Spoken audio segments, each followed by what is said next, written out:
welcome everybody to the special joint meeting of the Longmont Housing Authority and the Longmont Housing Development Corporation. Olivia, do you want to do the call to order or I just did the call to order, I guess. Would you do the roll call, please? Yes. All right. Today we have Richard Sisolak, have Debbie Paris, Donna Lionberger, Baxter Williams, Arlene Zortman, Jean Christopher, Tim Waters, Tom DeBee, Cameron Grant, Lauren Kelly, Harold Dominguez, Karen Roney, Nicole Blair, Steph Bergman, Kathy Fedler, and Stephen Morgan. Thank you. The next item on our agenda is the public invited to be heard. And as we were all just informed, there was an initial notice that went out so that if anybody from the public wanted to join, they were to contact Olivia, I believe, and let her know that they wanted to speak. So Olivia, is there anybody that has signed up to speak during the public invited to be heard session? There is not. Okay, so we will move on to item number 3, presentation of the BSH Strategies report, and I'll turn this over to Harold. Thanks. Good morning, everyone. I know we chatted with you all, and we were hoping to try to get this presentation and this special meeting, this joint meeting earlier. We had a fair amount of work and conversations that we had to go through to get prepared for this. Just so you know what we're doing. You all have received the report. We also have sent the report to the Housing Authority staff so they could review it in the same fashion. When we actually finish this conversation with you all, we're going to go into another Zoom or WebEx meeting with the staff. They're going to hear the same presentation, and we're going to give them the opportunity to ask and the questions that they have based on what we've seen. We really felt that it was important that we do this back to back. There's been a lot of change in the organization over the last few years, and we wanted to really be very transparent with staff based on this report and what we were seeing, and have a really open and candid conversation. So in case there were questions about that, I just wanted to let you know that's our plan. Let me share my screen. So I am going to ask you all, because my PowerPoint is doing something different these days. And do you see a screen with just the PowerPoint slide, or do you see the one with multiple PowerPoint slides? Just the one PowerPoint slide. One slide, Harold. Perfect. Perfect. I don't know what it's doing today, but it's doing something different for me.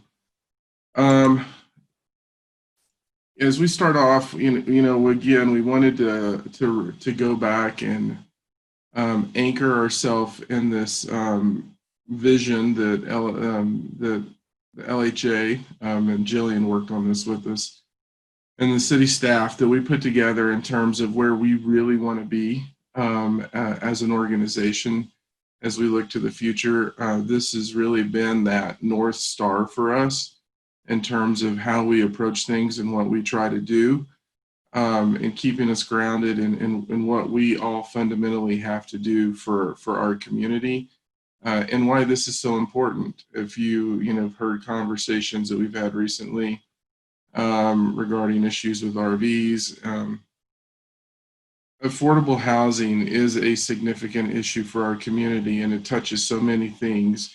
In a time like this, it's also just a fundamental element as we look at economic development and providing affordable housing opportunities for the individuals that work in Longmont and want to live in Longmont. When we, as we were going through this, we talked to the board about here are various issues that we're seeing and what we wanted to do. And Kathy and Karen, I can't see you. So if you need to jump in, just jump in based on what the screen is doing. But if you want to turn your screen off, you can, but just jump in, unmute and jump in. as we went through, we conducted our evaluation, but we also realized we wanted to get an individual that had, more depth of knowledge in terms of housing authorities to come in and really analyze the current organization. So we used Betsy Martins. Betsy was the executive director of the is it Boulder Housing Partners. She's retired and she has a consulting firm. And so we really wanted to see what she had to say. So what we asked for is, analyze the current organization. Do we have the optimal positions and jobs for the size of the portfolio and programs we have? Understand what we need in terms of support and training, and then also suggest an ideal organization structure. What I will say in this, and I think we were pleasantly surprised that and as you read the report, we're going to go over this at a high level, but you're also obviously seeing more details on this. We were pleasantly surprised that we were all really lining up and seeing the same thing. She obviously provided a greater depth of knowledge in certain components of this. And so, that's what we're going to be going over. And they were also going to look at the financial condition, really look at the property operations and talk to us about what exists in terms of best practices and create a compliance tool. So there was a fair amount of work that Betsy had to go through.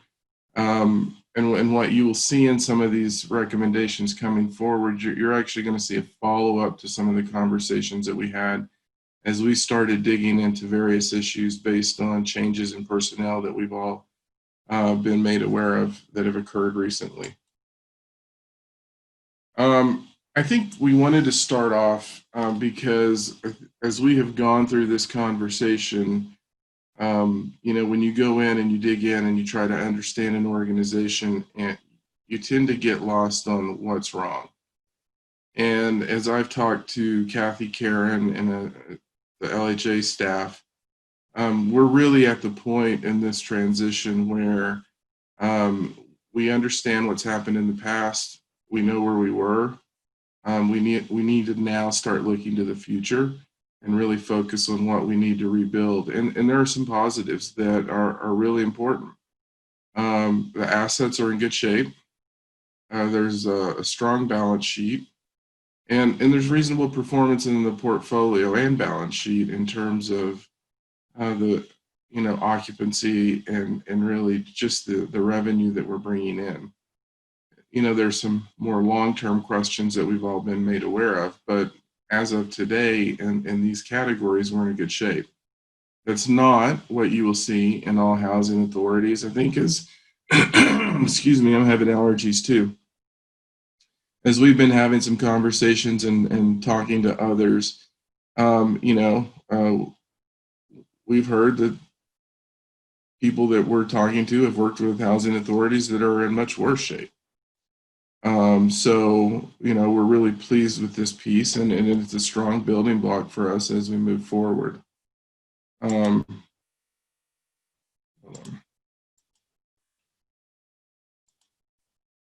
The biggest challenges that we have is organizational structure. This isn't a surprise to any of us. Staff capacity and the lack of tools to do their job. You've heard us say this. It is as basic as not having the appropriate information technology systems to just carry out the most basic day-to-day operations. And we've talked in depth about this. The example that I use is the finance staff not being able to open multiple spreadsheets and work. And when you have those foundational issues in play, it really starts minimizing what you can do. We all saw in the audit, and we saw it once again in Betsy's review, just a lack of financial controls. I think what really came out in this was just management analysis in terms of what we're doing. And while we said we're in a good financial position, we also have operations that are producing negative cash flow. So those are things that we have to get on top of very quickly.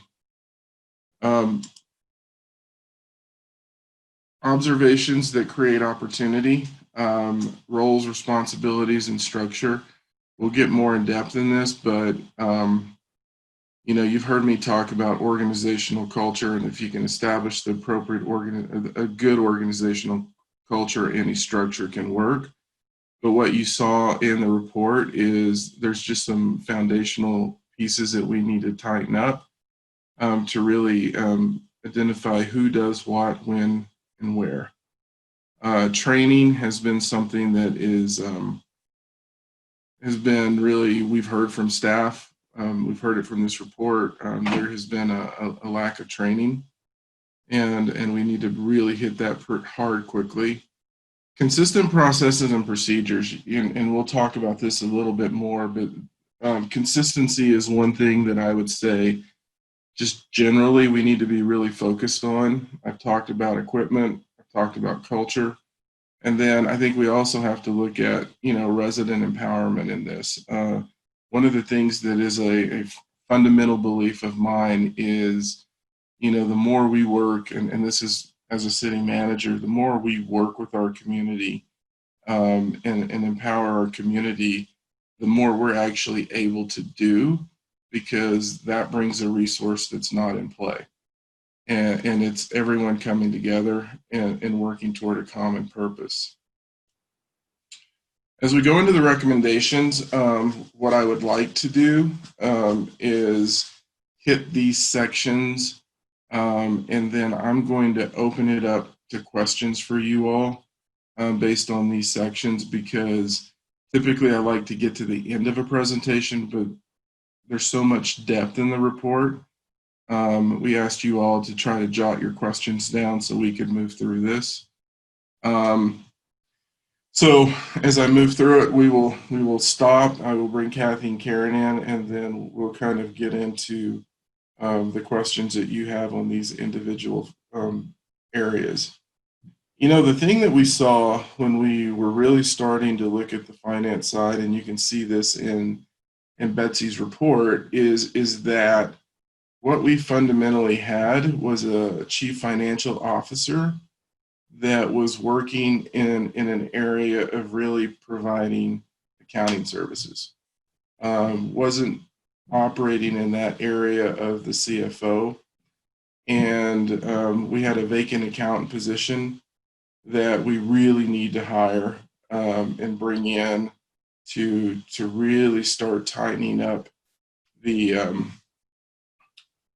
financials, so that however we end up in the role of the CFO, they can really do what is required of that role.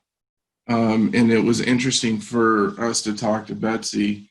Kente was in the weeds in terms of really how he was approaching the financial side. And so that tied to the lack of financial controls. So instead of reviewing work, evaluating processes and procedures, he was just so focused on getting the daily work done that he was completely overwhelmed. That leads to the second component of this, is when you can fill the account position and you can work with the chief financial officer or whoever is working in that function. And I say that because there's going to be a transition. Really establishing a monthly closing process. As you can see in the report, they had quarterly closing processes, and that really does not lead to really understanding the financial performance on a monthly basis and staying on top of issues. So in many cases, by the time you see an issue based on the closing process, you're already 2 months behind what you need to do potentially. You're going to see the next recommendation throughout the presentation, and it's access to Yardi expertise. I think the thing on Yardi that we really found is that Yardi is a very robust tool for the organization. But my gut says at best we're using probably 25% of the power of Yardi, and there really hasn't been a lot of functional training in terms of how people can use Yardi and what we can do. And we really need to get on top of this. The interesting piece, and again, we weren't involved in this, when the organization made the decision to move to Yardi. But when you look at what Yardi's capabilities are and you look at the size of the housing authority, what we heard from Betsy is you wouldn't necessarily use this system for the size of housing authority that we have. And when you look at our portfolio, we've made that decision, and I think we need to fully just engage in it. And as part of Yardi, and you're going to see this in some of the recommendations, is really a cleanup in terms of how the system was brought on, because there's just, when you bring a new financial system on, and we've just gone through this as an organization, what you want to do is really run parallel systems for a while, because you want to reconcile the new system versus the old system to ensure that the data is correct. And so based on what we're seeing, we really think that when it was implemented, it probably wasn't implemented in that manner. And so there's some questions about just the base information in it that we need to figure out. And you also saw that the next piece in the report is really the LIHTC and other funder and investment training. What we were really seeing is that there wasn't the expertise that we needed in terms of this. And so, the recommendation in the report was we need to get the CFO in that training quickly. Obviously, we're in a different position today. And so we'll be working toward attaching this to the training function and really ensuring that we have that expertise in the organization.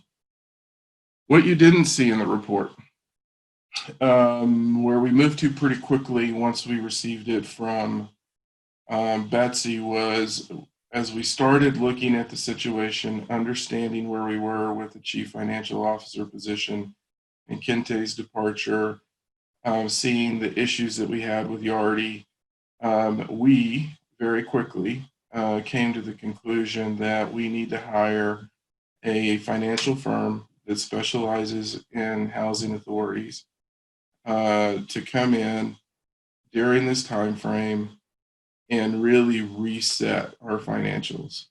It'll be a cleanup phase. It'll be establishing processes and procedures and really setting the stage for whatever step we take moving forward.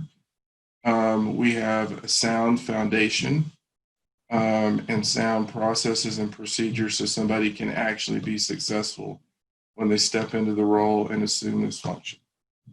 And for us, this is, just so you know, we have already started working with Betsy to get quotes from these firms because, we talked about, so what do we do with the chief financial officer? I'm just telling you that if we come in and hire that position, that person's going to have the same issues that Kente had, and we really need to stabilize the system.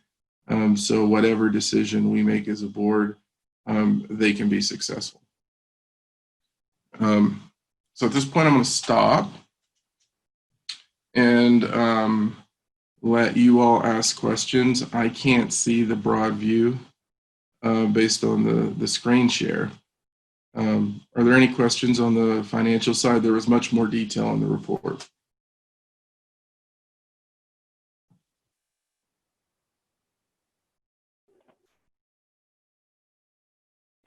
Donna, go ahead. Harold, this is Donna. I'm just curious if you all are convinced at this point that Yardi is the way to go. I think that's why we need the Yardi training, and we need to bring these financial groups on to help stabilize it, because that's part of the information we'll get with them. One of the things that you don't want to lose the value that we've already paid to utilize Yardi. And that's the challenge. So when you look at the financial issues that we've talked about, we don't necessarily have the resources to bring a new system on. So when that decision was made, we're there. And now it's maximizing the use of Yardi. Okay. So Harold, this is Kathy. I would also add that we have been working on I don't want to say cleaning up, that's not necessarily the right word, but correcting how things have been entered into Yardi, and having the training for everybody will provide a lot more benefits to that and allow us to correct a lot of things. But I agree, if we switch to another system, I don't know that we have good information to put into that new system either. So I think we are much better off trying to correct and expand on the system that we have than trying to jump to another one at this point. And I think that was really the conclusion Betsy came to as well, that while it's more robust than we would have needed, we're into it and we should continue with it. Sorry, I was waving bye to my wife. And I think the issue in this is to give you a sense of how you all know how complicated these processes are.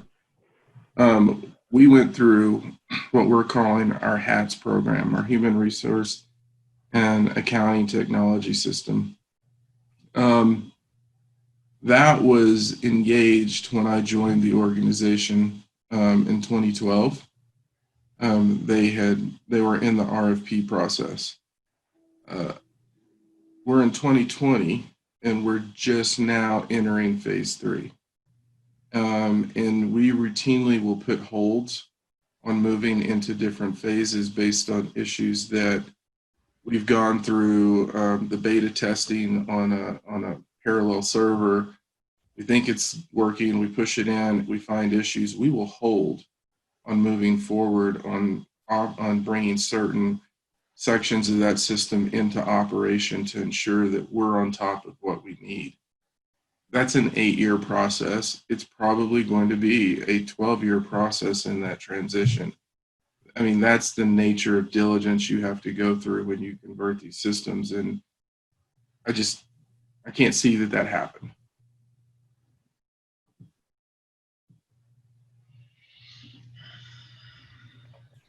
Any other questions? Go. Yeah, I just had a couple comments on that. I mean, if we're going to go after a CPA for the accountant position, I mean, that's probably additional salary that we either didn't have budget or aren't used to in that position. And also maybe even to make it more appealing, we might want to change that to like a controller position or something like that. So we could maybe find that type of position. But another thing is are we hoping to hire the CFO before that accountant as well and get that in place? Okay, do you have any more questions? Sorry. No, that was it. Yep. Yeah. So you're going to see some structural options that we have in place in terms of how we look at that later in the presentation. And it'll get to the answer on the CFO because there's some options as we look to the future. We also don't want to necessarily move into some of these executive positions if there are options in how it interacts within the city and how that functions. So we have to be careful with that. That is really also when these consulting firms that specialize in housing authorities actually have the skill sets embedded in them for somebody to serve in that function as a CFO or even an ED in certain places. So we're going to be looking at utilizing that in terms of that consulting role. In the existing structure of the housing authority, you actually have both of those positions listed in the organizational chart. You have the controller position and the CPA accountant position. What's very clear is we just need an accountant to help process and close, not necessarily fall into that controller role. And then you're going to hear me talk about what's the best approach later in the presentation in terms of getting someone with the skill sets that we need and want based on the condition that we've been in and, frankly, perception of the organization. I'm actually going to touch on that and want to have a conversation with you all.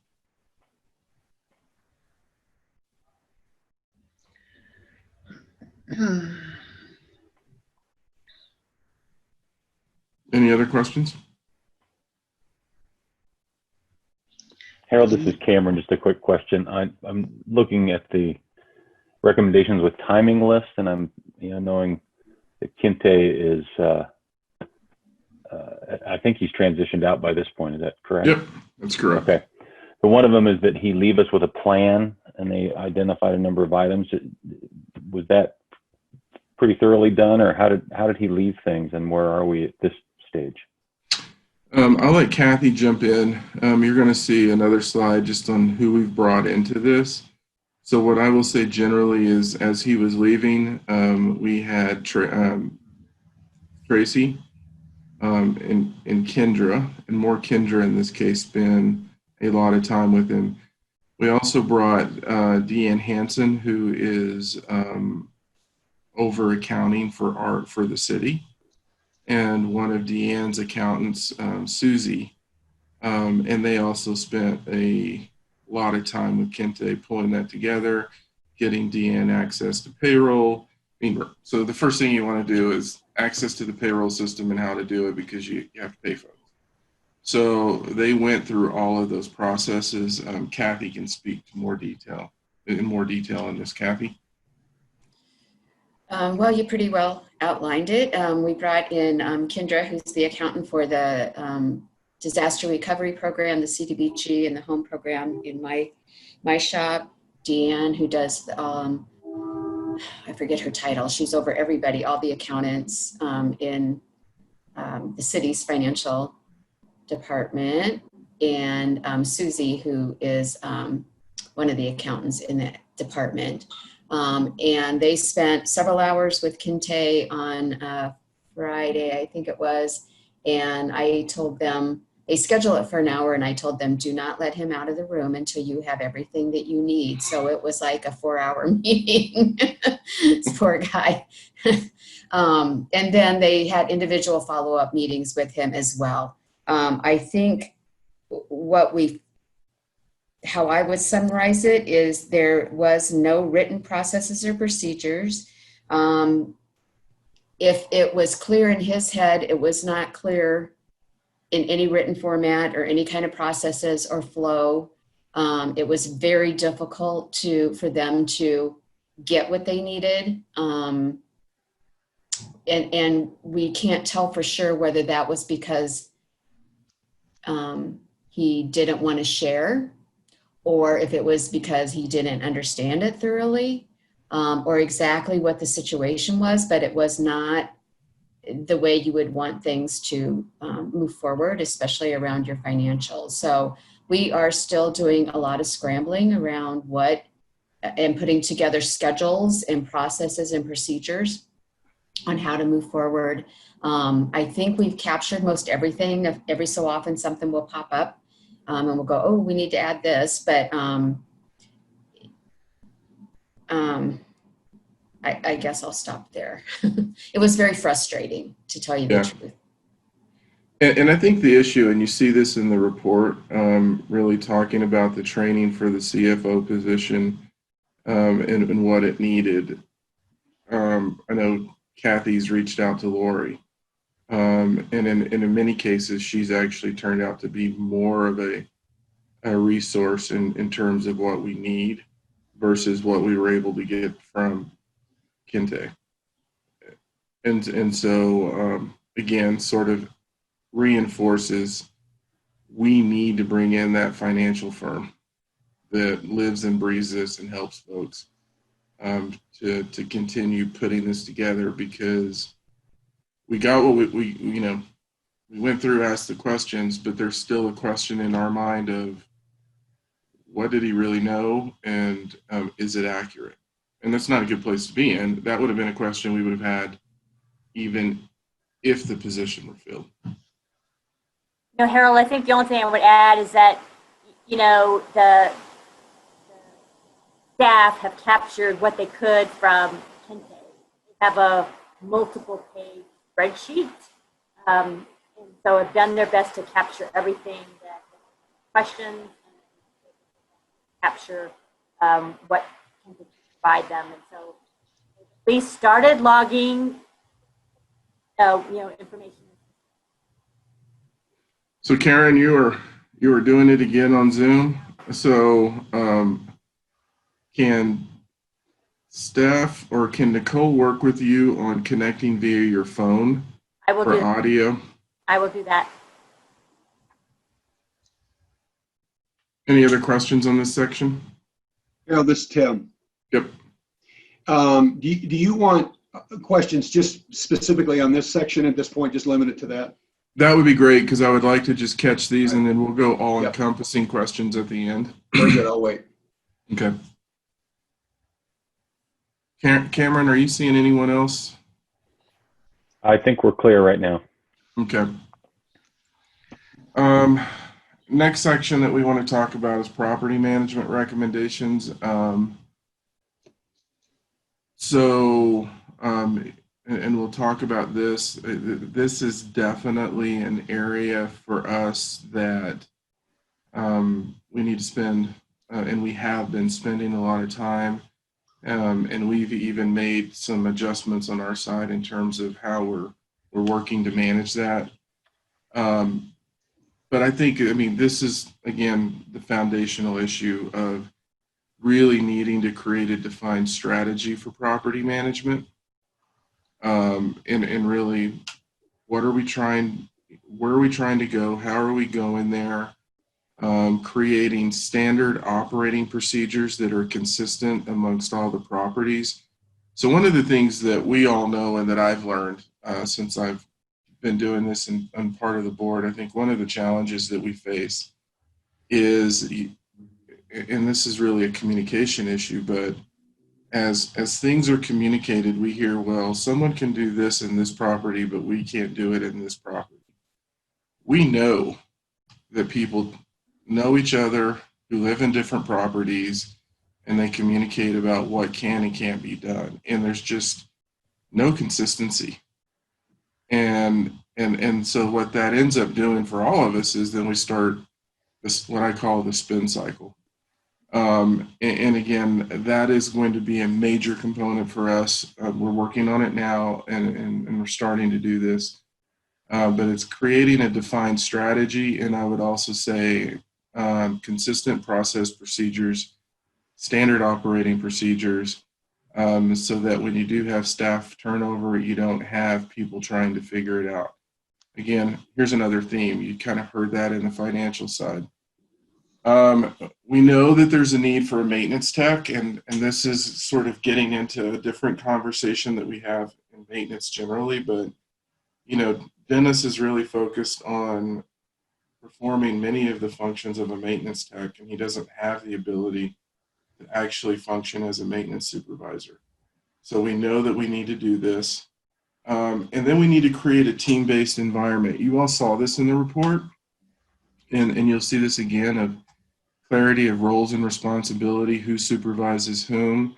The one thing that's very clear in any property management section is that you have to, the maintenance team and the property managers have to work as a team, but at the same time, they each have their roles and responsibilities, and that needs to be defined so that we can have optimal performance in our operating environment. This is the piece where you'll see later on an asset or community teams manager. We've actually made the decision internally to place Michelle Waite in that capacity. And it's tied to the previous points that I've talked about, is really creating the strategy, defining the roles and responsibilities, creating the standard operating procedures that we need so that we operate as an organization. And it's consistent across the portfolio in terms of how we operate. We can't do this in individual units. We have to do this together, and we have to be consistent. And then it gets as foundational as we need to create scheduled office hours. People need to know when they can expect the property managers to be there and when they're open to talk to them about the issues that they have, and then create that engagement. On top of this, some things that we've done, similar to creating scheduled office hours, that we talked about is we also want defined schedules. How often and how many times a day and a week do you walk your property to understand what's going on, see what's happening in the property, and also use that as an opportunity to interact with the residents. And so those are the things that Michelle is developing right now on top of this. You know, if we're able to hire them to do these things, this would put community managers roughly at 100 units per manager. I mean, we have some managers that are being stretched. I mean, they have multiple properties, and it becomes even harder for them to do some of these things. If we can make these adjustments, that's about 100 units per manager in a campus approach. We add the support of the supervisor position and the maintenance staff, and we really think we're hitting what we're seeing in terms of best practices in that arena. Again, more detail in the report. I'm going to stop here and answer any questions regarding property management.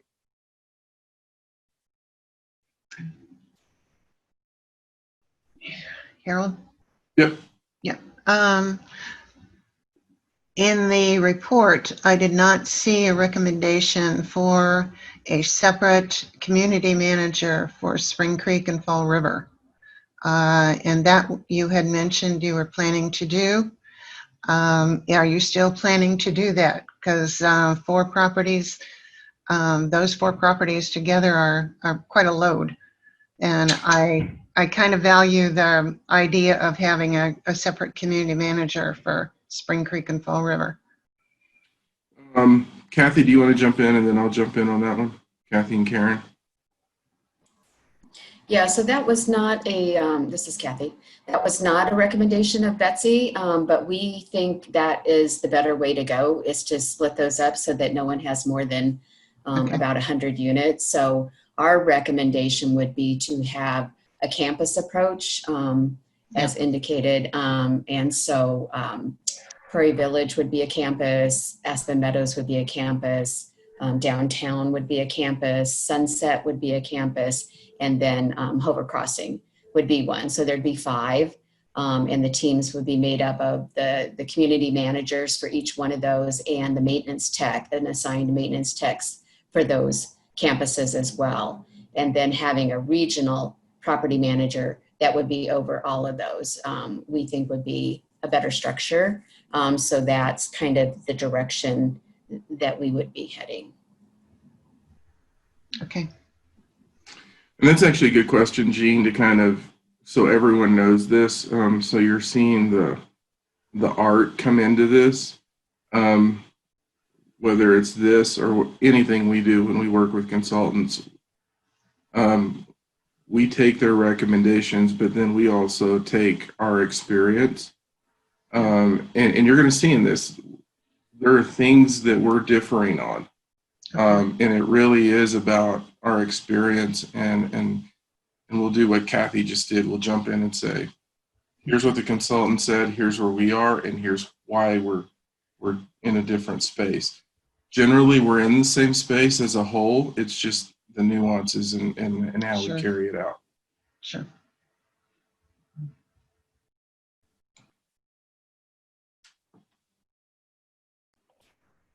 Any other questions, Cameron? Not seeing any. Oh, wait. Oh, I'll Dick? see Richard. I just kind of want to reinforce the ideas you have about communication, living in one of the buildings. We don't know what's going on half the time, and there's a lot of people that live in the building that really need that, older people. So just to reinforce that, I think that's very important. Well, and you know, that's part of why we have Michelle Waite. You know, Michelle's over senior services. And when you look at our portfolio today, primarily senior properties.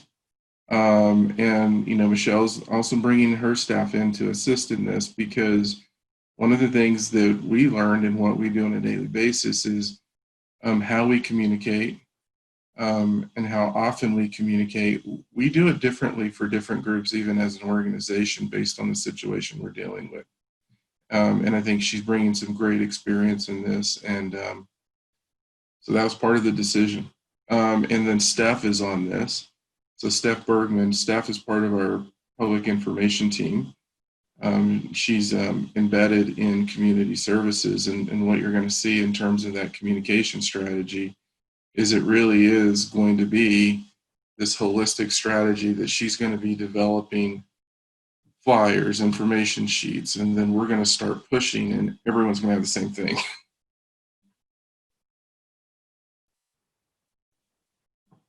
Any other questions on property management?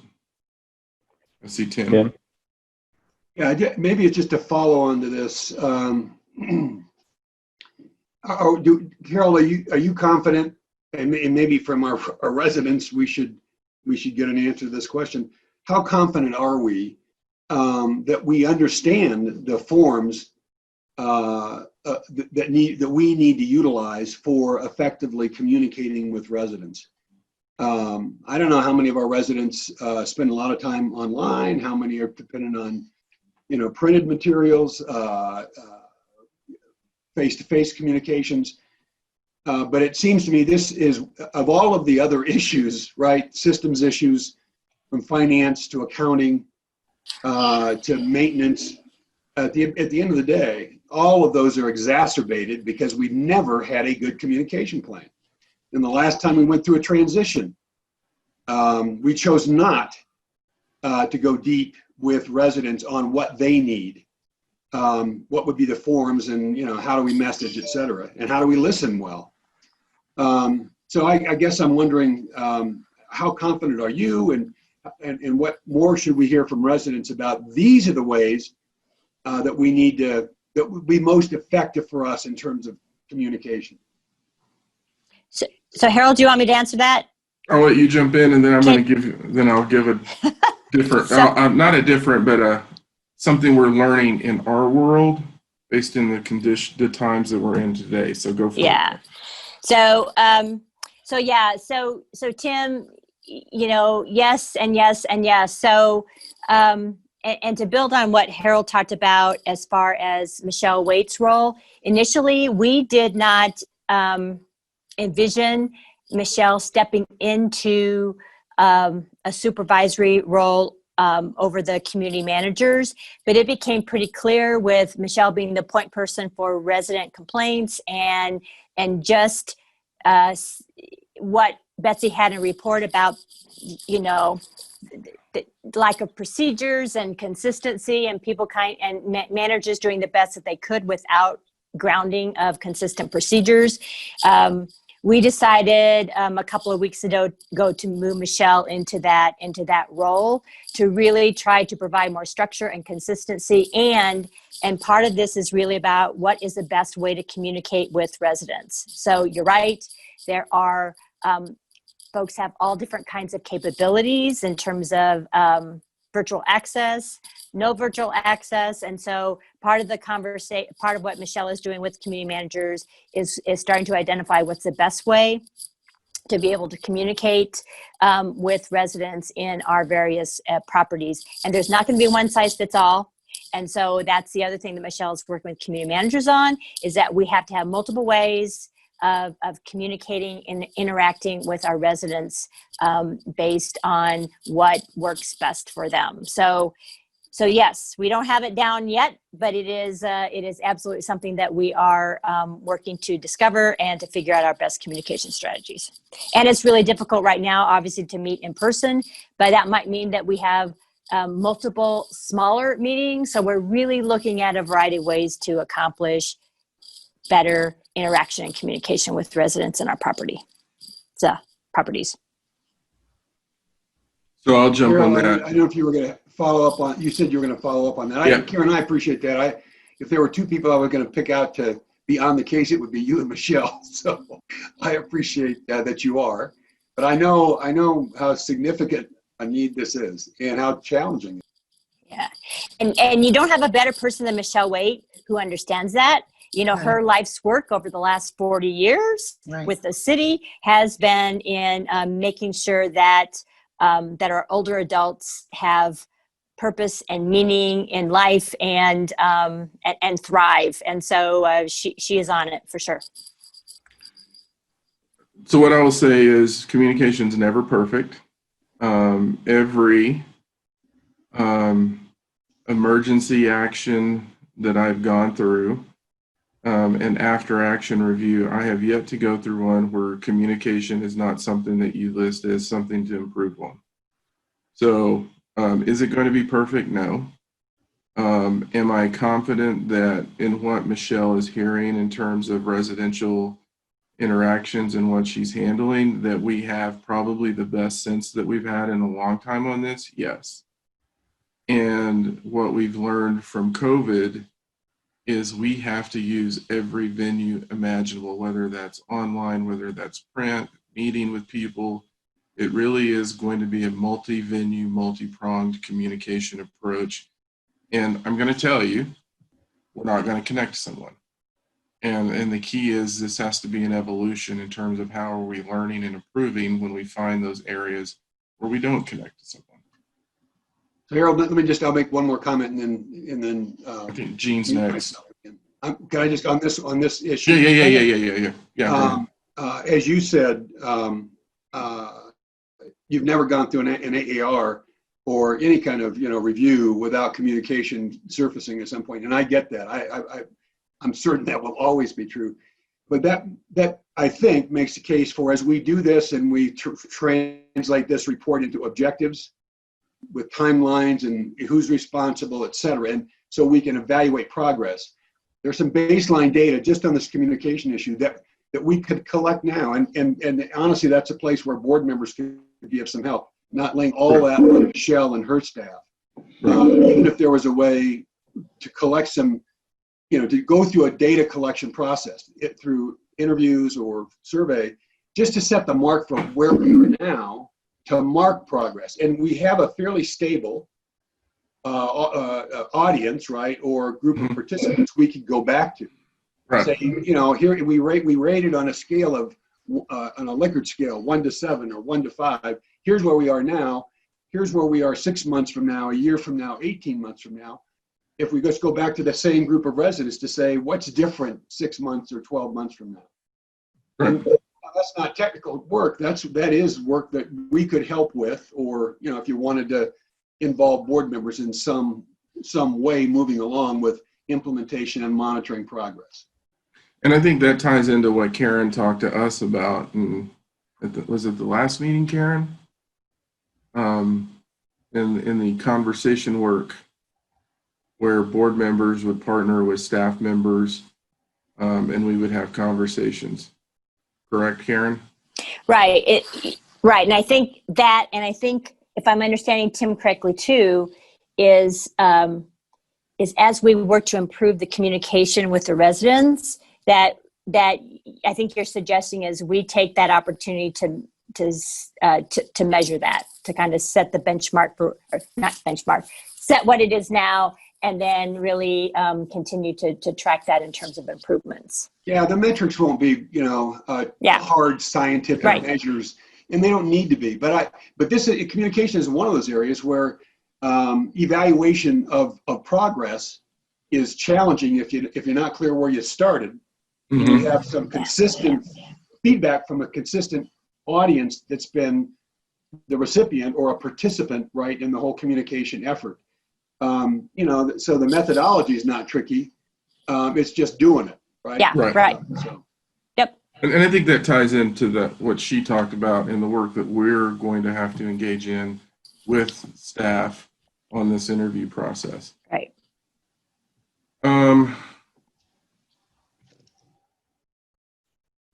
Any other, Gene? Yeah. Okay. One of the things that I'm concerned about, and I appreciate you highlighting Michelle Waite's role now. My concern is that a lot of our residents do not know Michelle. Mm-hmm. And that creates its own little barrier. You can say the name and give a title, but they get hesitant to do anything. So there are complaints going on that she hasn't heard. And I'm wondering if, and it's just something to toss out, I'm not saying it has to be done, would it be beneficial As staff has talked about, small community meetings, small groups at a time, that Michelle be at those so that residents can get to know another side of the LHA process. Harold, I'll take that, and Jean, absolutely. And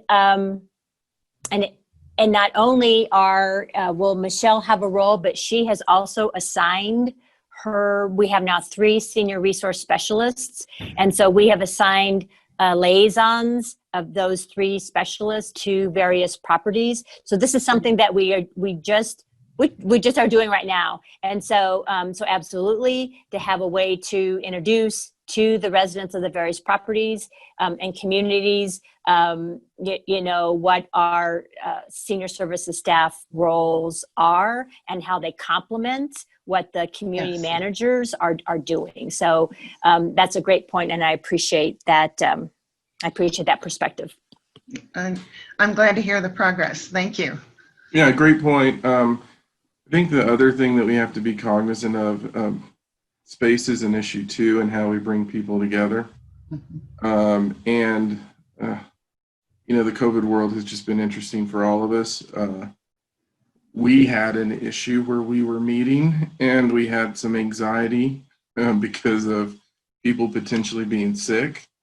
And so, to Karen's point, yes, we also want to do it in a way that is safe for Michelle and her staff and the community managers, but safe for the residents. And I think that the details on that are things that we have to figure out, because we all know what could happen. And I frankly want to make sure that's completely safe, because I could not live with myself if I put anyone in a position to where we had a bad outcome because we have some type of exposure. So that's the details we have to work through. Harold, can I add to that? Mm-hmm. Some of the properties have computers that residents have access to. Mm-hmm. Those could be put in a position where people could one by one participate in a virtual contact. I'm just tossing that out as an option. No, that's a good option, and I think that's embedded in the technology system. How do we do a virtual meeting so those that can will connect, and those who can't have the ability to go into a room where there's 10 or less, generally socially distanced, where we have a screen and a projector tied to a computer, and they can participate. Those are all things we've got to work through. Good. Okay. Any more questions on this?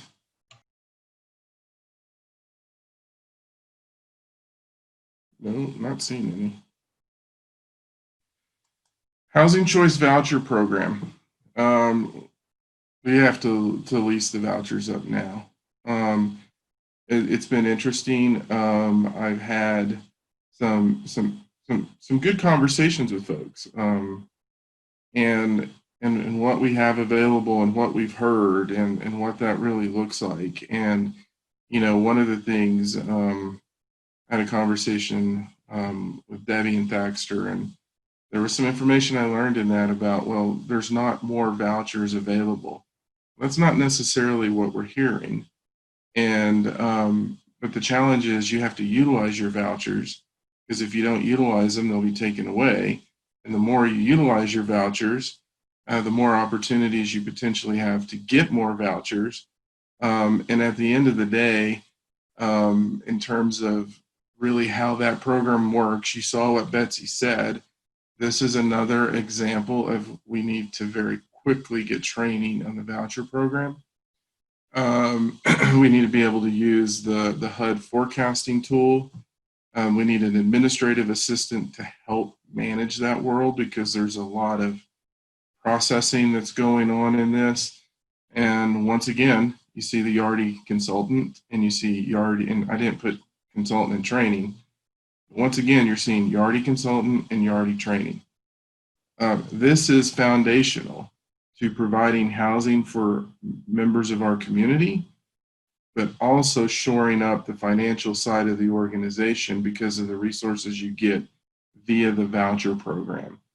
And the more that we can move to a paperless program, and to many of the points we've already talked about, it probably will not be completely paperless for time to come because of people's ability to work in an online platform.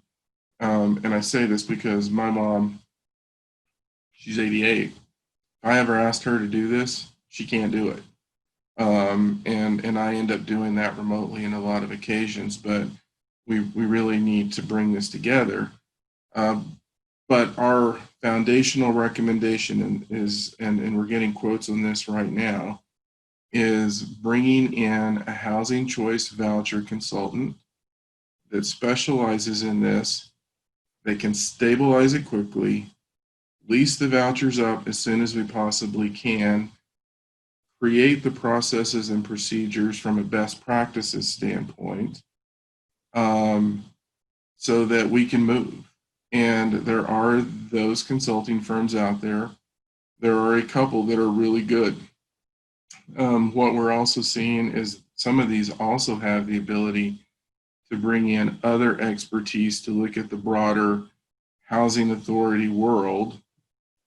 And I believe a couple of them, if one of them for sure, if not a couple, actually have a seasoned former housing authority director that may be able to come into play in this and work with us as we're moving forward. It's kind of like city managers. You'll find, when we tend to retire, we work for a consultant and we can come in and interim stints to work for cities. Very similar function.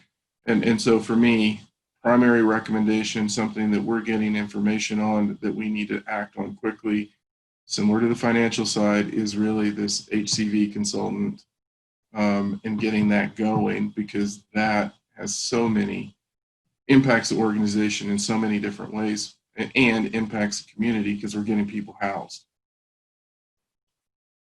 Any questions on this one?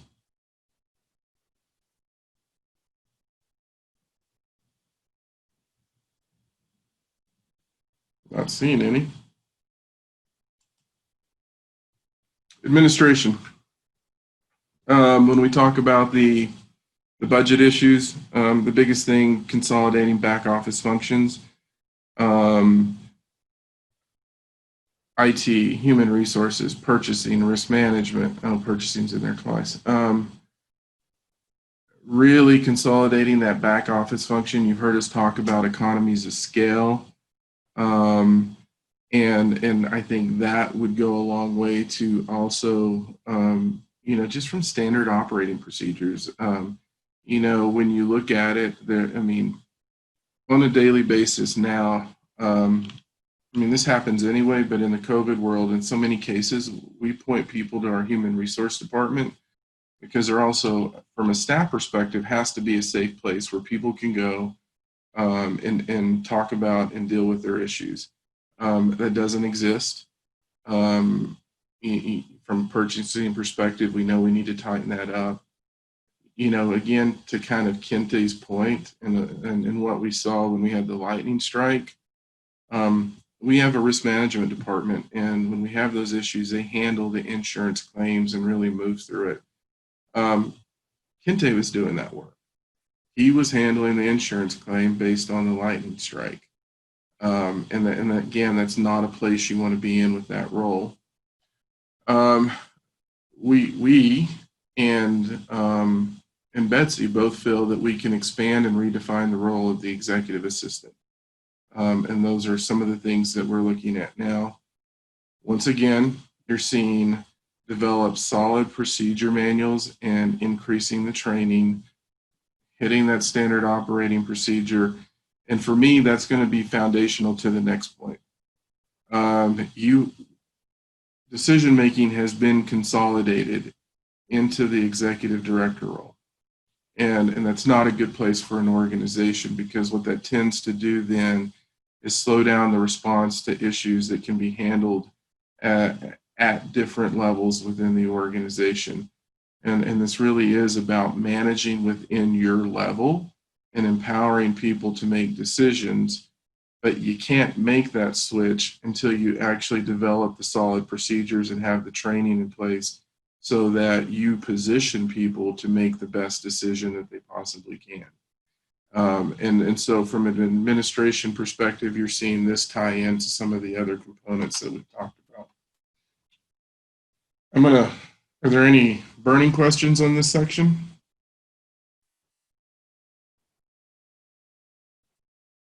Nope. So what have we done today? You've heard us talk about today. We heard us talk about Michelle. That's a fairly recent change that we've made. I believe it was 2 to 3 weeks ago when I had a meeting with the property managers and talked about this change, and talked about my expectations, and Michelle talked about her expectations, and they're moving forward with this. We are receiving quotes on the 2 primary recommendations that we're making today. As an organization, we're working on what that consolidation on the back office piece will really look like. So to give you a sense, and the city, our facility maintenance group is working to identify optimal structures and assess facilities. I'm going to talk a little bit right now about the amount of resources that we're putting into this to date. So Tracy, we've essentially repurposed Tracy from her CDBG role, and she's full-time working with us on this. Kathy is 3/4 time. Karen and I kind of talked about this. We can't really quantify the time that we spend. We were actually laughing about this. In a normal basis, Karen and I, based on the city structure, and we restructured a little bit with Sean's departure, where Karen's a direct report to me now in this. We would talk once a week, twice a week. It wouldn't be extensive conversations. Karen and I are engaging daily. Kathy and I are engaging on multiple days, and email traffic. We can't quantify it. We just know that our days have probably extended 2 to 3 hours in terms of what we're doing. Molly O'Donnell is now 1/4 time on the AMA rehab. Kendra and Kathy's department is about 40% of her time on LHA. Michelle has now moved into 3/4 of her time. We talked about Deanne Hansen and Susan McGinley from our accounting department. Kathy Woods and our ETS staff have now gone through every facility, evaluated all of the ETS structure. They have put together a plan that we are beginning to work to set the stage to implement in terms of really bringing them into the city's broader IT system. Again, economies of scale are going to come into this. Purchasing equipment so folks can actually operate. So you heard me talk about where we had a meeting and we had a bit of a, oh no, if there is a COVID, I mean, literally, it would have been all the community managers, Michelle, Kathy, Karen, and myself that could have potentially had to quarantine. But the challenge in this is they don't have the equipment to do what we're doing now. And so Kathy and her group have put together the plan. Sandy Cedar, who's an assistant city manager, is working with them on that, and we're setting the stage for that to be implemented. That will be part of an IGA that we need to bring both to the city council and the board in the near future to get that set up. And that's important because the IGA is also going to be the trigger for us to utilize CARES funding to accomplish this. We need that in place. Valerie Dodd, and this is the first time you're going to see this from Nextlight, is now engaged in this process. And they're looking at helping us with the broader ETS system and connecting it into our facilities, but also looking at internet access for all of the facilities, and really when we talk about closing the digital divide, most people think it's about younger populations. It's not.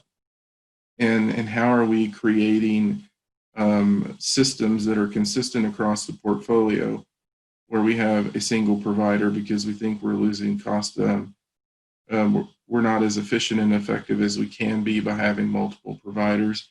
So Valerie's been working with both our ETF staff and Kathy and myself in terms of putting together some options where we can fully embrace Nextlight and have cost-effective options for the people that live in our communities. It's not in every facility. And, you know, right now, the one that that we're really focusing on is the suites, because that's going to be a pretty significant process. We have to actually bore under the parking lot and do some other things. So Valerie's now engaged.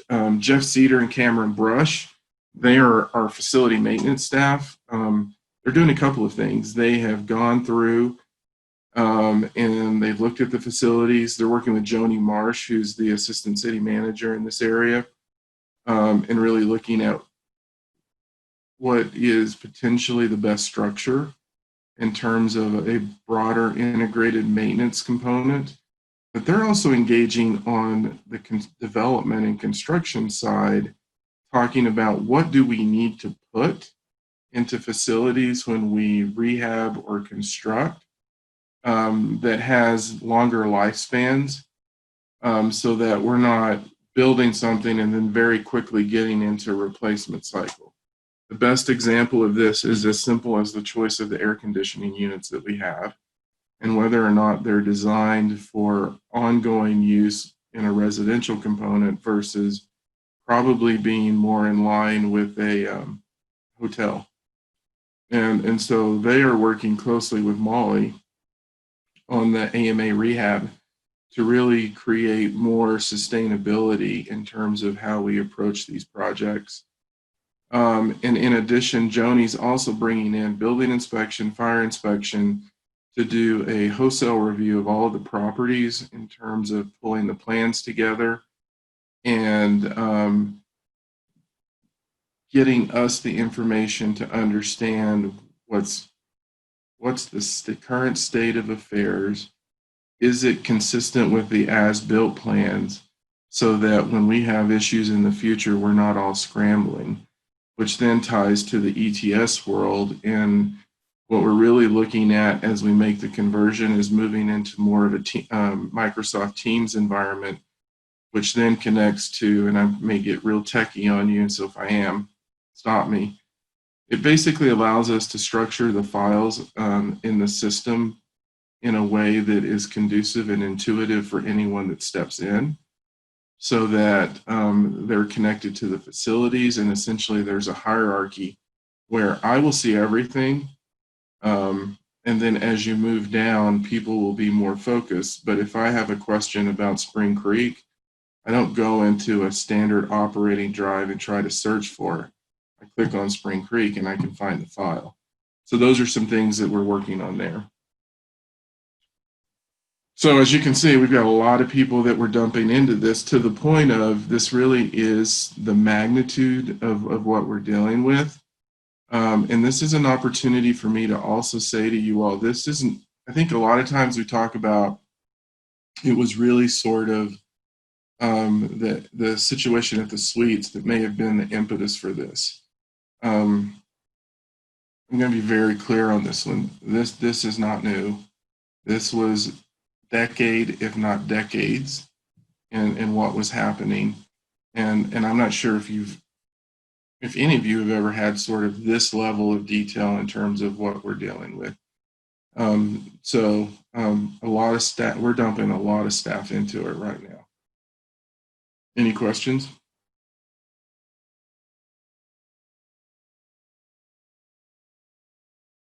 Not seeing any. So this is kind of what the structure looks like today. I've had some questions to go, how is it operating today? And you can see me in the blue in the executive leadership.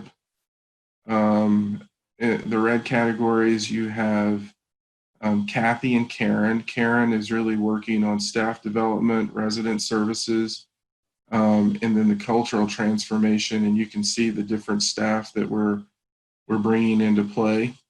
And then on Kathy's side, you have her in the operational side, development, financial, and then the housing choice vouchers. And again, you're seeing the staff that we have assigned to these different tasks. And so this is how we're working today. You have me, you have then Kathy and Karen, and this is the structure. It's not unlike what you will see in our city structures and how the reporting relationships work. As you looked at the report, Betsy gave us an ideal structure. And this is another example of where you're going to see a deviation from her recommendation based on what we're seeing. So when we actually got into the conversation, and you saw in the report, she goes, here's the ideal structure that we need to move into, and when it stabilizes, we need to do this. There was a key point in that conversation that came out is, from a financial, from a sustainable financial position, that ideal structure was not going to work because you didn't have the revenues necessary that you needed to support it in perpetuity. And that was a significant issue. And we had a lot of conversations about, if you're telling us this is ideal, but we know we can't continue it in perpetuity, why are we starting from that point? Because all we're doing is really setting the organization up for more change over time. And we need to stabilize right now, and we need to set a course that is consistent, that doesn't continue to have change in it. So we began developing some other structures based on the financial position and what we saw in the report. And then it brought in a different component in terms of how we look at structures and how we place it and how we're able to recruit and hire individuals. The reputation of the organization and where we currently stand becomes a significant issue.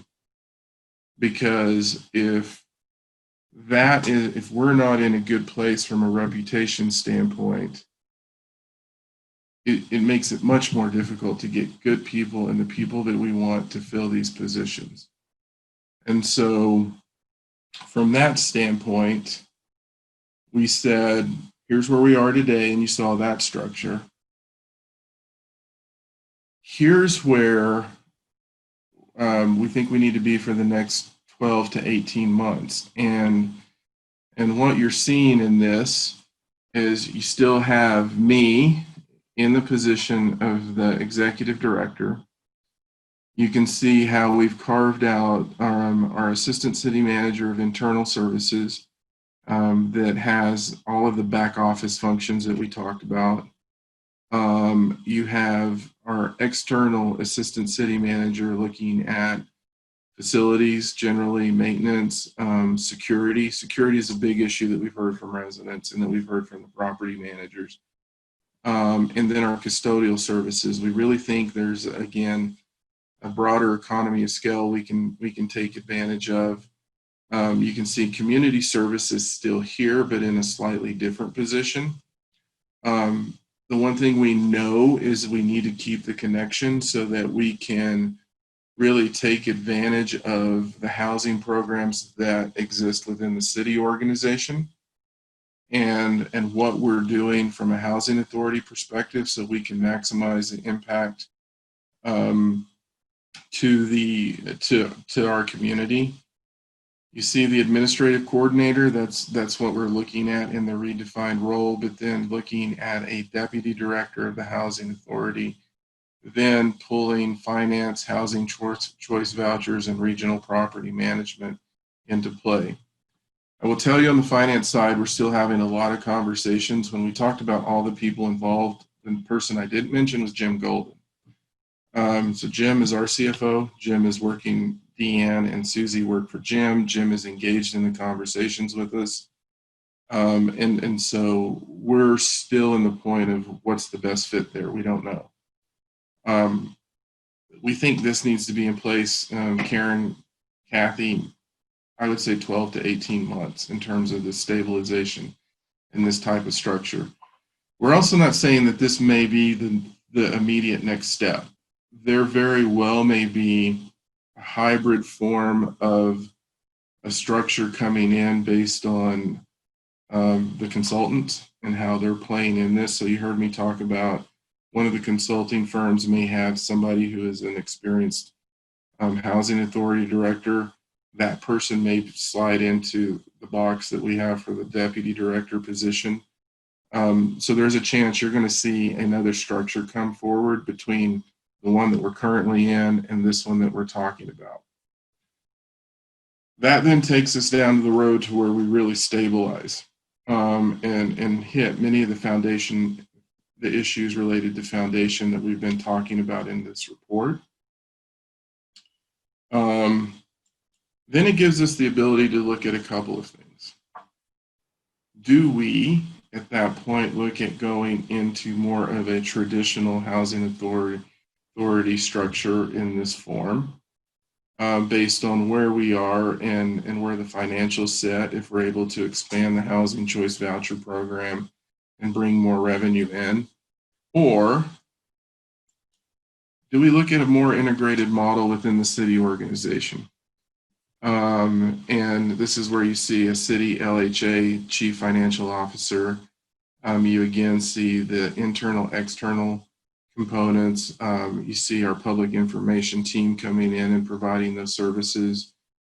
And then we'll talk about the community services director. And then you see that executive assistant position. And I'm going to slide to the next one. So then when we break that community services director piece out, you then see a housing and community investment division manager, where then we bring a monitoring and compliance, both what we have to do on a CDBG process and what we have within an LHA process together. Grant funding and management is bringing all of those like functions. You see inclusionary housing and development. That really then starts fitting in with the work that we're talking about that LHDC is engaged in and really maximizing the resources, and then having a housing authority manager. Part of why I'm sitting in here and why we have a couple of options is we also know as an organization, and I don't know if Polly's on this or not, but I know Tim's heard this. We're also in a state of we're moving into a state of transition within our organization in terms of succession planning and individuals that are eligible for retirement. So that's going to come into play in this structure. So we have two options, and I wanted to set those two options because we may learn a lot of things, and once we stabilize, many of those questions may be answered over time as we're moving through this.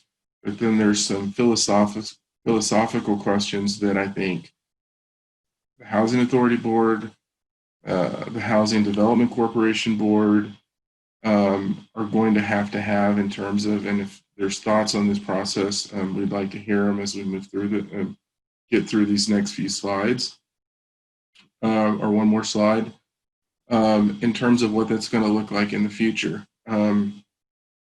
Those that work with me know that I tend to like to have a lot of options at my disposal, because I think if you become too linear, you really box yourself into a corner.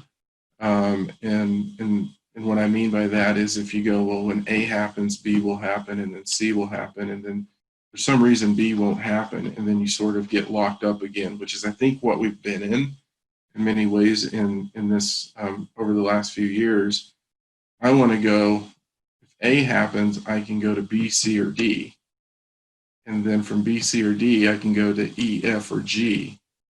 And we're continuing to move forward, and we're just adjusting based on the conditions that exist. The final piece that really comes into play in terms of Betsy's model, and I think, again, this is a fundamental question that's related to structure, that we need to get into is she really talked about the LHA and LHDC board model. In many ways, this structure was created based on how HUD was seeing the world and what they wanted to see. That has changed over time. And HUD is not in the same place that they were. And you're seeing more housing authorities engage in the development side of the house. Is there an opportunity to leverage our other programs, our inclusionary housing program, our CDBG funds? We do it now, but there's a lot of processes and procedures that makes it inefficient. You know, Betsy said, if there is, if you can integrate those more, we actually strengthen the financial position of both sides of the house. And so this is one where I would really like some feedback on it. And then finally, you've seen the schedule. We're not exactly on it, but we've had the operational IGA with the city. You're seeing us really engage in the immediate needs that we're continuing to uncover on a daily basis. In this report, you're seeing what we need to do to deal with those immediate needs, what are the foundational issues we need to deal with, and what are some operational models that we can look at.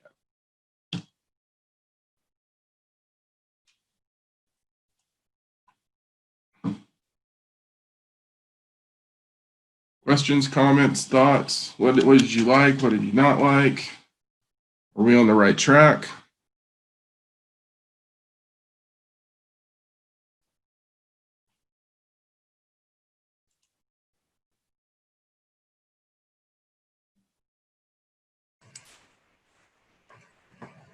Harold, this is Debbie. Yep. So the one thing I obviously focused on was the last slide, when the LHA and LHDC. And the recommendation that, as I read it in that board, or in that report, was that the development step back, maybe for a year or whatever, the LHA stabilized. And as you said, they may not necessarily need the LHDC anymore, but for right now, it didn't sound like we were necessary at this point. And I don't disagree. If they're saying, you know, before you go into development, LHA needs to get stabilized in a variety of ways. Yeah, so yes, we need to stabilize. I think we also need to be careful and not also miss opportunities for the potential development of properties. You know, as we talk about element and some of the other things, you know, and this is the broader community-wide housing strategy that comes into play. I think there's things we need to do, like the AMA project. I mean, those are ongoing operational components that can't stop, and we need to continue. I think we need to slow development down to stabilize, but I think we also don't need to ignore opportunities that may hit us that we're not aware of today and potentially risk not gaining units in the community. I'm not saying I know of any. I'm just saying that's how we have to be nimble in this process. But I think we do need a bit of a timeout so that we can deal with these issues. Did that not also talk about, you know, other housing authorities where the development section was brought into the LHA as opposed to the board? Correct.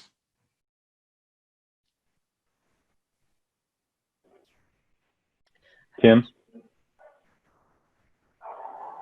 Cameron, so Harold, just in terms of big picture, you laid out a lot of stuff here. And your last slide is the 1 month, which we've seen before, the 1 month, 3 months, 6 months, 1 year, right?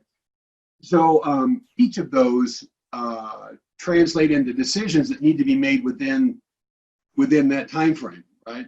So I'm like the last slide, what Debbie's talking about now. I don't know at what point you feel a decision needs to be made about models, because once you start making those decisions, like you said, you're going to close out some options, right? Right. When do we learn enough to know whether or not it's the hybrid, right, model, or it's a separate model, or, you know, of the two structures you talked about? Right. If I think when's the right time for that, the bigger picture is, for me at least, in this report, I mean, they lay out the report lays out, you know, a menu, the list of things that need to be done at some point in time. And what I'm about to say is going to feel like adding, a burden of more work. And the last thing you need, or Karen needs, is more work laid on you. But that said, every one of those sections tees up an objective, right? With times tied to the work that has to be done. So you have a description and you have activities. It would be helpful to know how are we going to measure success, right? What's the smarter objective, right, that lays into that, so we know how to monitor our progress. I mean, it would reduce ultimately questions for you or Karen or others. It would be really helpful for residents at some point to take a form of that and make it, almost a bullet list. Like, by these times, here are the things that we intend to have accomplished. But as a board, to know, are we making the kind of progress on a timeline that is kind of baked into, or at least relevant to that time frame you put up in the last slide. So I'm arguing that it would be helpful to take the report, translate the statement of condition into an objective, because your activities are laid out, then who's responsible and what kind of a timeline. And at some point in time, and in the true spirit of a smarter goal, we ought to be able to evaluate progress and know when we're going to review. That's part of what the board ought to do on some kind of a scheduled basis, it seems to me. Yeah, so that's the next phase. I wanted to get this report to you all to hear what you have to say, see if there were any significant anxiety points, any disagreements. Take that feedback, and that's exactly then what we have to do. I'll tell you what's in my head. You saw the CPA. You saw the HCV position. I mean, there are some positions that are very critical in terms of immediate piece. I underlined, if I would have underlined, bolded, put fireworks coming out of it, it's the consultant piece. Because my mind tells me, and this is what you will see in the future, but you asked a question. We get those consultants in. We bring the expertise in that we need. We stabilize, we work with them, we learn, and that's probably going to take, 6 to 9 months. And I think it's at that point that we then start moving in some of these, start looking at some of those other options, which is why I said I think there's another structural model that's going to be between where we're currently in and where we go in terms of the deputy director. And it may be that once we bring them on, we may come to you all and go, okay, we know that the deputy director position is something we need, because that can fit into either scenario. That's not going to be a decision that limits other decisions. And then what we're thinking is, ideally, based on the things that we talked about in terms of reputation, current status, and these issues, it may actually be easier to find someone that's up and coming in the world, that is willing to jump in. To be honest with you, we're still spending a lot of time going, at least in this interim phase, do they become city employees or do they become housing authority employees, based on everything I just said. And those are things we need to bring back to the board next month.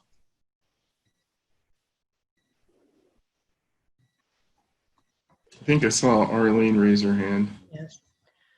I have a question for you. I noticed that long-term, it was mentioned that you would be looking at pay raises in grade and at the market position.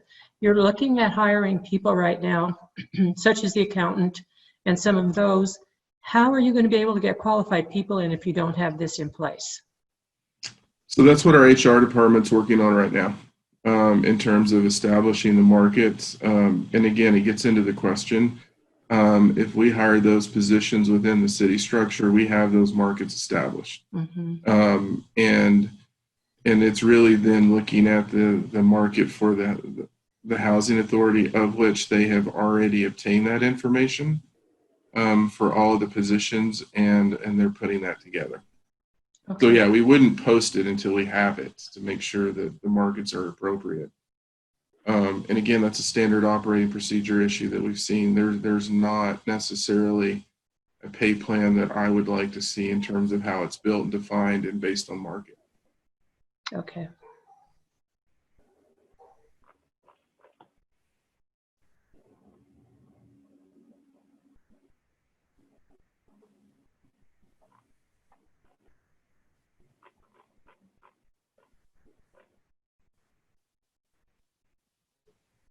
Are we on the right track?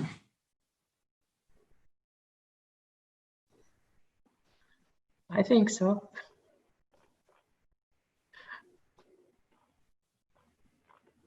Kathy, Karen, do you have any questions? So I don't have any questions, but I think so yeah, if there's any questions about the information in the report, but and I think it's really about, one of the things is it's really that slide 15, but where we really talk about this interim model that we are looking at implementing, so the next 12 or 18 months, as Harold mentioned, it might be not the thing we really put into place in the next month or so, or it might be, but I think, what we really, if you have, and if the boards have any comments, and certainly we can continue to talk about this at the next board meeting, because we have board meetings next week.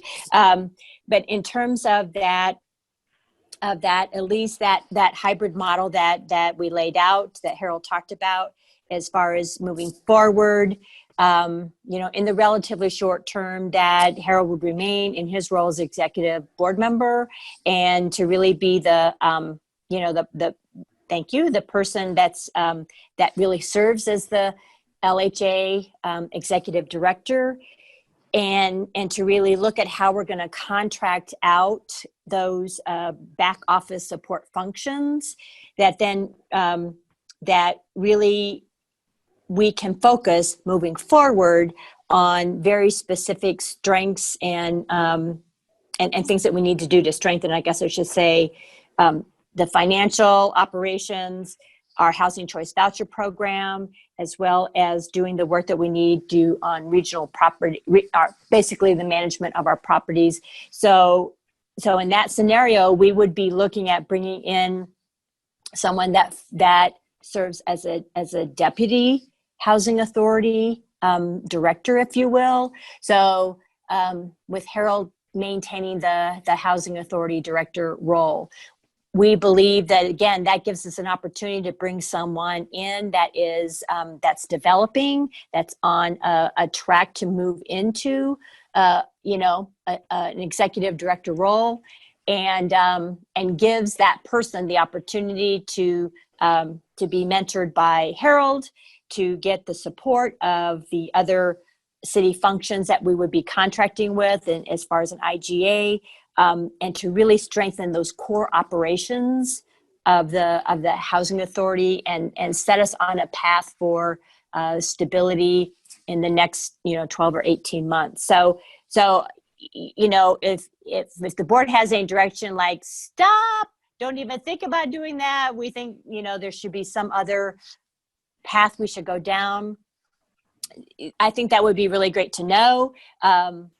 Your thoughts now, or certainly we will have the opportunity to talk about this next Tuesday at the board meeting. And if I can add to this, so when I talk about there may be one in the middle as we transition, so when you look at this chart, it may be this becomes the financial consultant, this is the HCV consultant, and then we still are working in the world that we're working in terms of the property management and the ongoing operations. And then this just isn't filled immediately. Right. But it very much is, to Tim's question, when I said this makes sense because it'll work in no matter what scenario we choose as the next step, we don't box ourselves into a corner. So if there's anxiety or heartburn about this, Karen, great point. I think it'd be really good to know now.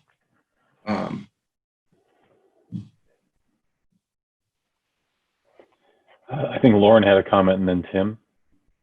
Yeah, I was just, this hybrid model that I'm looking at, I mean, I don't really see any other way. When you think about, we don't have any capacity to hire an ED. Our staff needs to be trained. Everything needs to be done from the ground up. When you talk about the continuation of operations, the transfer of duties, if the LHA wants to stay in the future a separate entity from the city, I think it greatly increases our ability to do so if we have that training and guidance and mentorship from city officials. The deputy director moving into a spot that can then become an executive director later. I think if we don't pursue that kind of hybrid model, I think we're just kind of going to end up in the same space we were already. That's my thought. Good point. Tim? I would say ditto to everything that Lauren just said. And just from my perspective, whatever you do with structure, it needs to be in service to mission, right? Right. You can have structures can get in the way or not. At the end of the day, it needs to enable you to accomplish what you want to. So whatever that means in terms of the interim, obviously we're not stable. So locking in a structure wouldn't make sense as you continue to learn your way forward. And whatever that means in terms of governance, Debbie, called that out immediately.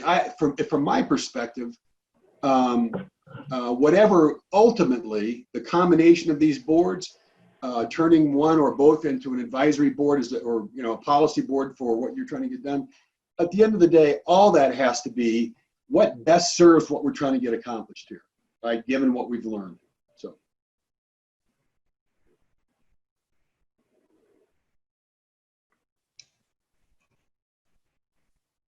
Where are you? Jean? Yeah. I want to affirm what Lauren and Tim have said. I think the hybrid model is appropriate for right now.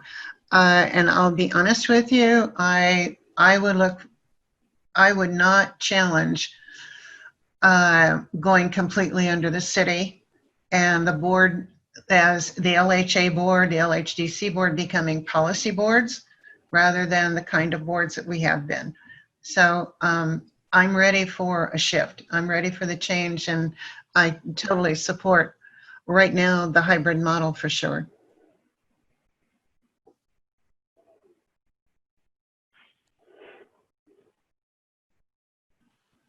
I'll say that I think the past, I don't know how many years, 4 or 5 years, we as board members of both boards have, whether we like it or not, learned a lot more about the inner operations of what it means to provide housing here in the city. Despite that, reading this report, I won't say I was shocked. I mean, I expected a lot of this, but to see it in writing, it can be a little bit overwhelming to look at this list, maybe more than a little bit. And so I don't know how we would manage this without this partnership with the city. So first, I just want to say thank you to Harold and Kathy and Karen and the whole team that's keeping this thing going, because it's a big challenge. I think much bigger than we anticipated just 4 or 5 months ago when we started taking these steps. So I really do, Harold, like your approach of the multiple options. I'm like Jean, if the end result is folding this into the city and becoming an advisory board, great. I don't think we know yet. So that's why I like this hybrid as the next step. And then let's keep the playing field open and see what the step after that looks like. Gene, go Yeah, ahead. oh, sorry. Oh, sure. Go ahead, Gene. Okay, I have to comment when Cameron said he was not quite shocked at the report, but still it was a lot. Harold, I was very excited to see the report.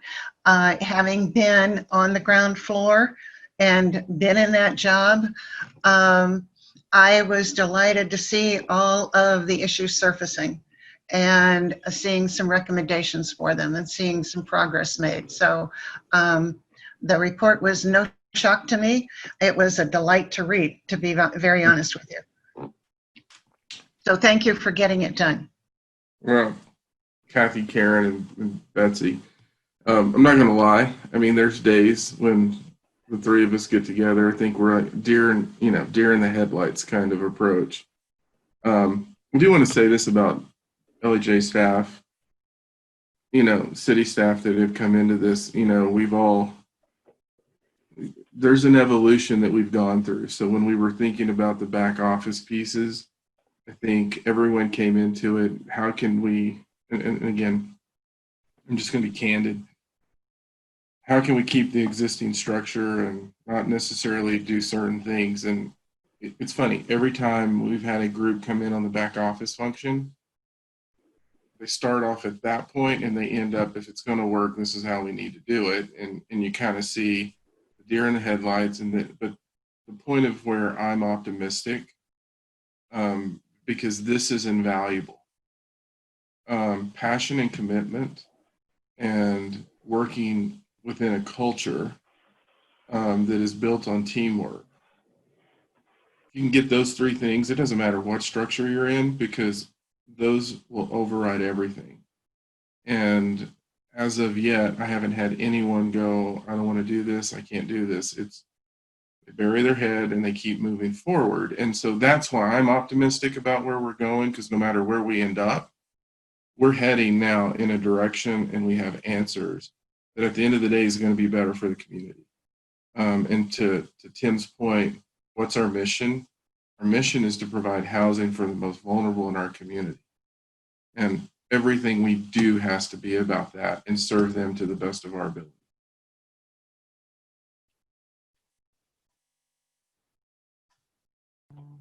Tim, go ahead. Yeah, just unrelated to I guess it is related to the big plan, but are there any personnel decisions that are pending? This is not an executive session. I'm not asking for specifics, but anything we ought to anticipate just because we might hear about it from someone? No. All right.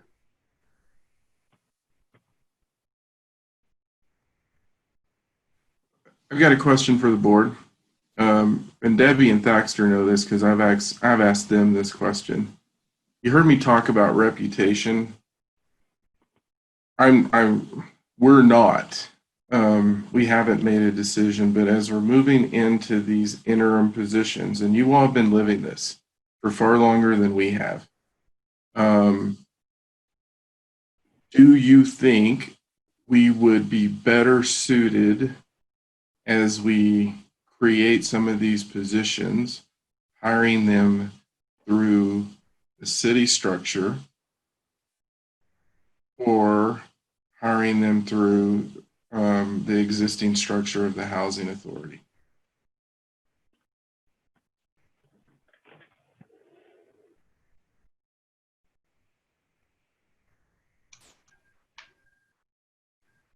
Okay, where is it? Gene, go ahead. Yeah, I'm trying. We've experienced several years now of having difficulty finding positions as the LHA. I would have no objection to hiring those critical positions as city employees. I think you would get a better response as City of Longmont. Lauren? And I would echo that. I think given the reputation and the resources issue, the city has better resources to find people, better support, and also that better culture And if we have a city employee who is transition, whether this becomes part of the city or stays standalone, which by the way, I'm also not opposed to it, but I'm a little biased coming from the county. I think having that culture ingrained in a city employee would translate better if LHA was to stand alone than to have someone, I hate to say like, you know, it's toxic and be spoiled by something, but if any of that were to remain, I would hate for them to take on that culture instead.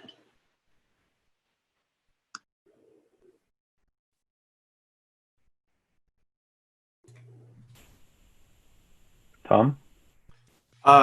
Yeah, I would echo that. And then my only concern though too would be if we are going to be hiring new employees and they are going to be city employees, the equity for the current employees and making sure that either they're all brought in or it's communicated to them what the plan is as well. Yeah, I agree. I mean, that's kind of why I wanted this feedback, because those are things we've got to think about.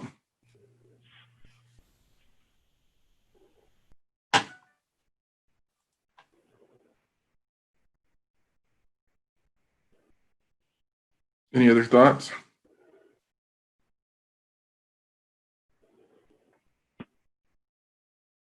Did go ahead.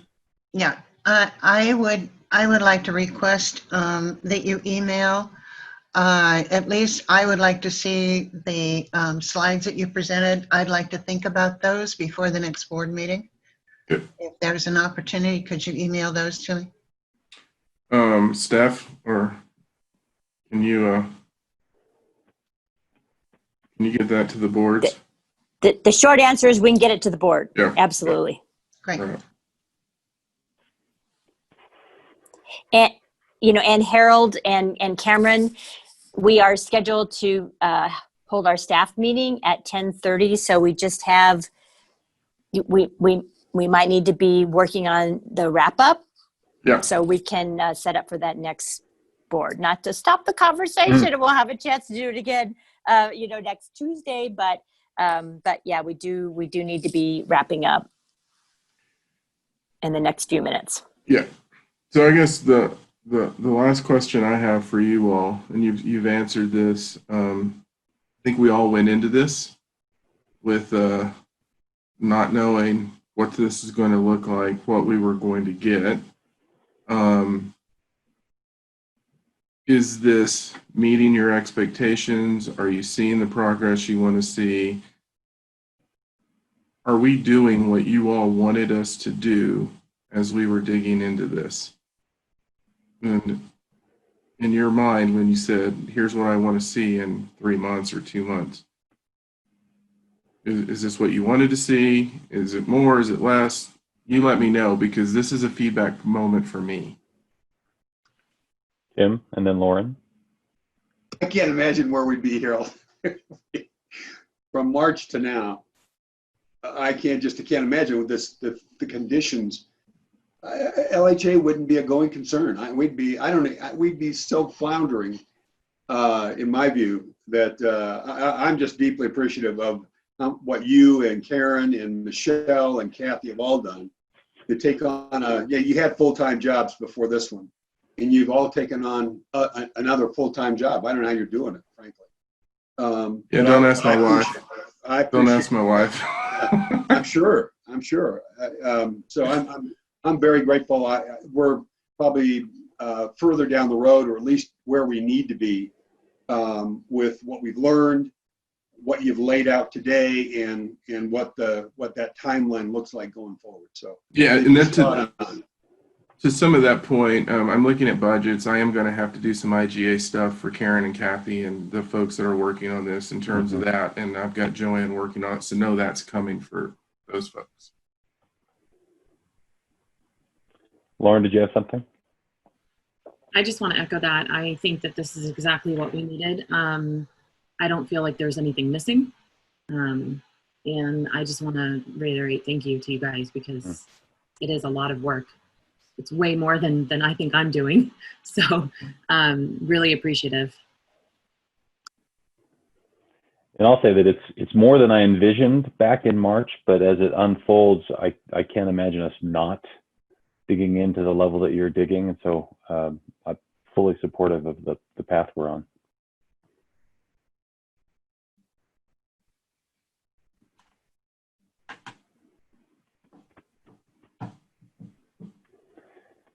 So Harold, if that was your last question and there are no other comments, we probably ought to let you at least catch a breath and stretch your legs before the next one of these.